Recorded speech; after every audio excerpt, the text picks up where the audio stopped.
রানা রফ এই জঙ্গিকে নিয়ে তো আমরা অনেক আপডেট আপনাদের দিয়েছি, কিন্তু রানা রফের পর ফের জালে আইএসআই জঙ্গি। না, একজন নয়, দুজন নয়, তিনজন জঙ্গি এবার জালে। পাক চর সন্দেহে তাদের ইতিমধ্যেই পুলিশ জালে নিয়েছে, কিন্তু কারা তারা, কিভাবে, কোথা থেকে তাদের পাকড়াও করা গেল? রানা রফ সম্বন্ধে চাঞ্চল্যকর তথ্য একের পর এক আমরা পেয়েছি। এদের সম্বন্ধেও কি জানা যায় জানবো। রৌনক রয়েছে আমার সঙ্গে। রৌনক, পাক চর সন্দেহে একজন দুজন নয়, রানা রফের পরে আইএসআই এজেন্ট আবারও পাকড়াও, এবার তিনজন। এরা কারা, কোথা থেকে, কিভাবে গ্রেফতার? দেখা একেবারে জানিয়ে রাখবো, গতকালকেই কোচবিহারের সাহেবগঞ্জ থেকে এই তিনজনকে গ্রেফতার করে রাজ্য পুলিশের স্পেশাল টাস্ক ফোর্স। তিনজনের মধ্যে দুজন কোচবিহারের বাসিন্দা, একজন বিহারের কিষানগঞ্জের বাসিন্দা। এরা হলেন নাসির উদ্দিন, রফিকুল এবং সাফিকুল। এই সাফিকুল তিনি আদতে কিষানগঞ্জের বাসিন্দা এবং অভিযোগ আসছে দীর্ঘদিন ধরে তারা একটি ভিন্ন মডিউলে গুপ্তচর বৃত্তি এখানে করছিল। পাকিস্তানি যে আইএসআই তাদের সঙ্গে সরাসরি চরবৃত্তির সঙ্গে একটা অভিযোগ এদের বিরুদ্ধে এসছে। সন্দেহ ছিল এসটিএফ এর আগে থেকেই এদের যে রাডার সেটা এসটিএফ এর তরফ থেকে ট্র্যাক করা হচ্ছিল, কারণ বিভিন্ন জায়গায় ছড়িয়ে ছিটিয়েছিল এদের এই মডিউল।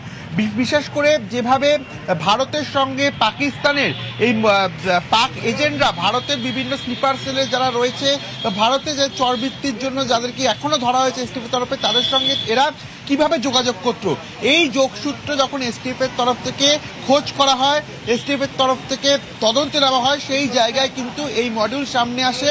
এরা একেবারে ভিন্নভাবে সিম কার্ড পাচার করে এই মডিউলে চক্র চালাতো এবং এদের মধ্যে তিনজনকেই গতকালই কোচবিহারের সাহেবগঞ্জ থেকে রাজ্য পুলিশের স্পেশাল টাস্ক ফোর্স গ্রেফতার করে। এবং তোমাকে জানিয়ে রাখবো, শুধু এই তিনজন নয়, এর পেছনে একটা বড় র্যাকেট কাজ করছে, যারা বিভিন্ন জায়গায় ছড়িয়ে ছিটিয়ে রয়েছে, এমনটাই এসটিএফ এর অনুমান।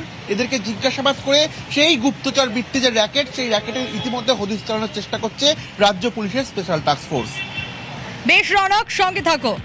খুব গুরুত্বপূর্ণ একটা বিষয় রয়েছে, এই যে যারা গ্রেফতার, রশিদুল, নাসির উদ্দিন আর শফিকুল, জাল নোট চক্রের সঙ্গেও ধৃতরা জড়িত থাকার সন্দেহ। অপর প্রতিনিধি শুভঙ্কর রয়েছে আমার সঙ্গে। শুভঙ্করের কাছে জানতে চাইবো, শুভঙ্কর, তোমার ওখানে কি আপডেট পাওয়া যাচ্ছে? কখন এদেরকে আদালতে পেশ করা হবে?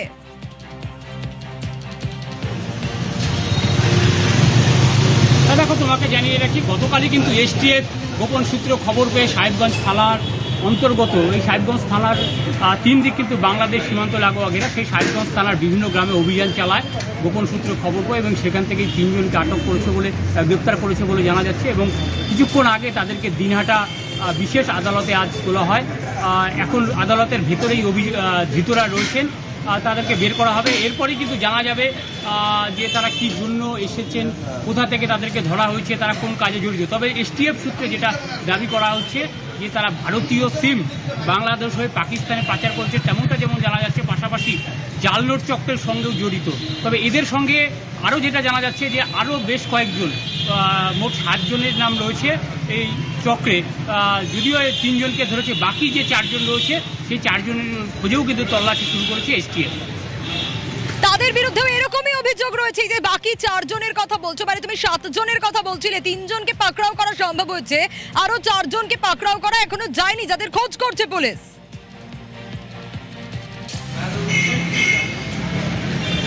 দেখো, একেবারেই কিন্তু এসটিএফ এর যে স্পেশাল টিম, সেই টিম তারা দিনহাটা 2 ব্লকের সাহেবগঞ্জ থানার বিভিন্ন এলাকায় বিভিন্ন গ্রামে অভিযান চালাচ্ছে। এই বাকি যে 4 জন আছে তাদের খোঁজে তল্লাশি চালাচ্ছে।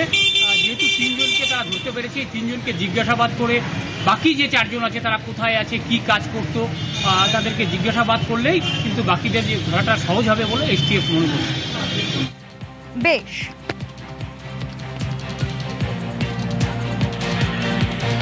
এবার আরো একটা গুরুত্বপূর্ণ ইনফরমেশন আপনাদের দিই। চিকেন স্নেক, হ্যাঁ, এই চিকেন স্নেকের কাছেই জঙ্গি মডিউলের খোঁজ। এই চিকেন স্নেক 22 কিলোমিটারের পথ শিলিগুড়ি করিডোর যা খুব ইম্পর্টেন্ট, সেই চিকেন স্নেকের কাছে জঙ্গি মডিউলের খোঁজ এবং দেশের নিরাপত্তার ক্ষেত্রে আমরা জানি যে এই চিকেন স্নেক অত্যন্ত গুরুত্বপূর্ণ। আর সেখানেই পাক চর সন্দেহে ধরপাকড়, যে আপডেট আপনাদের জানাচ্ছিলাম, কোচবিহারের সাহেবগঞ্জ থেকে এসটিএফ এর জালে 3 জন। আর চিকেন স্নেকে পাক চীনের বরাবরই যে কুনজর রয়েছে সেটা আমরা সকলে জানি। বরাবর পাক চীনের কুনজর রয়েছে এই চিকেন স্নেকের দিকে, এবং যখন এই চিকেন স্নেকের আশপাশ থেকেই জঙ্গি মডিউলের খোঁজ পাওয়া যায় তখন স্বাভাবিকভাবেই নানা প্রশ্ন উঠতে শুরু করে। আমি অতনুর কাছে একটু যাব। অতনু, এই সাহেবগঞ্জ যেখান থেকে এই 3 জনকে পাকড়াও করা গেছে, সেই সাহেবগঞ্জের খুব কাছে এই চিকেন স্নেক।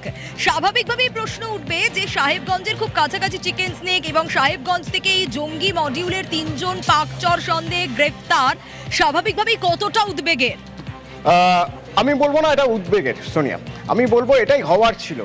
আসলে এই চিকেন স্নেকে একটু আগে তুমিও বলছিলে যে এই চিকেন স্নেকে যারা যারা ভারতের ক্ষতি করতে চায় তারা সবার নজর থাকে এই চিকেন স্নেকের উপর, যে কীভাবে এই জায়গাটা আনরেস্ট করা যায়। এটা সবচেয়ে বড় বা এক এবং একমাত্র রুট, ট্রানজিট রুট উত্তর পূর্ব ভারতের সঙ্গে ভারতের মূল ভূখণ্ডের। সেটাকে যদি কোনোভাবে নষ্ট করা যায়, সেই জায়গাটা যদি কোনোভাবে কবজা করা যায়, তাহলে ভারতকে উত্তর পূর্ব ভারতের সঙ্গে বিচ্ছিন্ন করে দেওয়া যাবে। এই চেষ্টা দীর্ঘদিন ধরে হয়ে আসছে।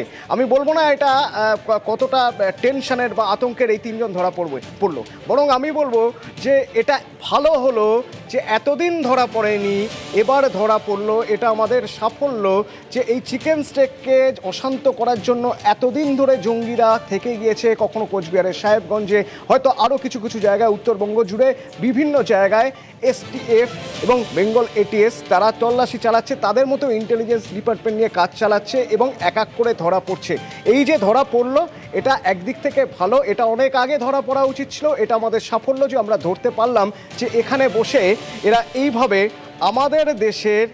আমাদের দেশের ক্ষতি করার চেষ্টা করে গিয়েছে দিনের পর দিন।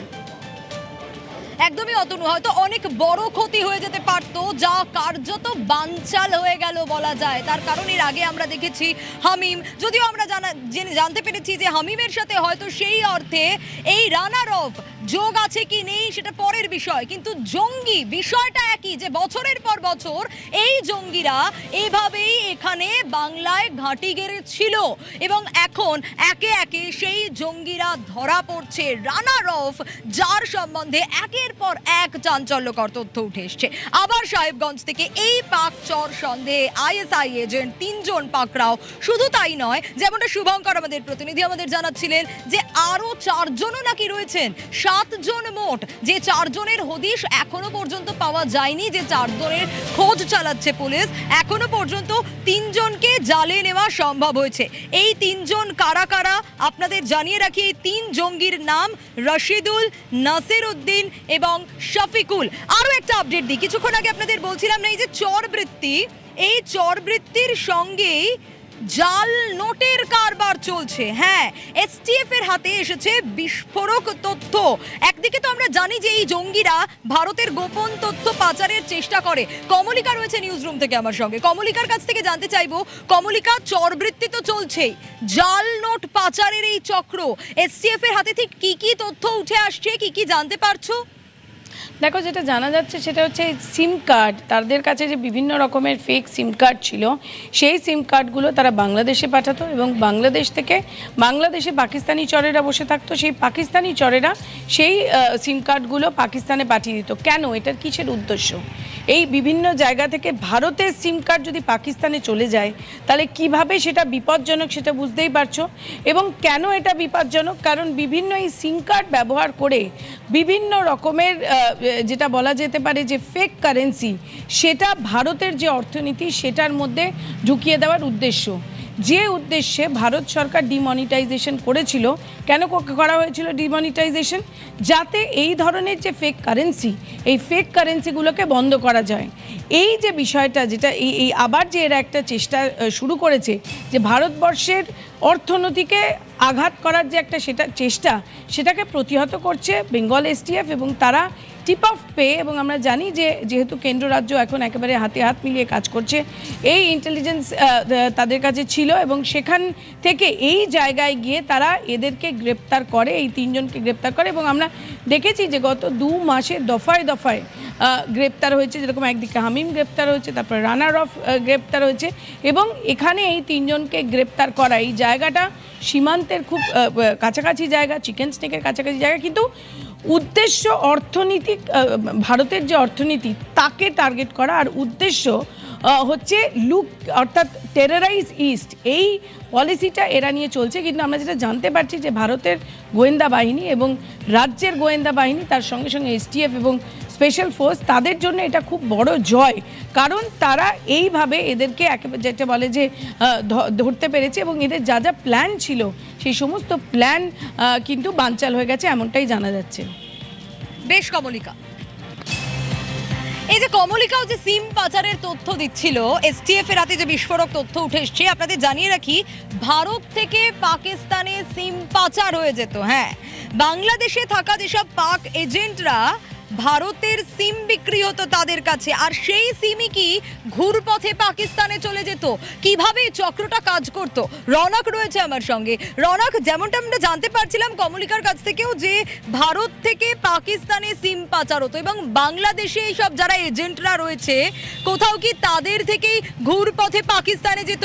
এই চক্র কিভাবে কাজ করত, কারণ এটা তো দেশের জন্য বড় ক্ষতির জায়গা, যে ক্ষতি হয়তো আরো বড় ক্ষতি হতে পারতো, যা বানচাল হয়ে গেল।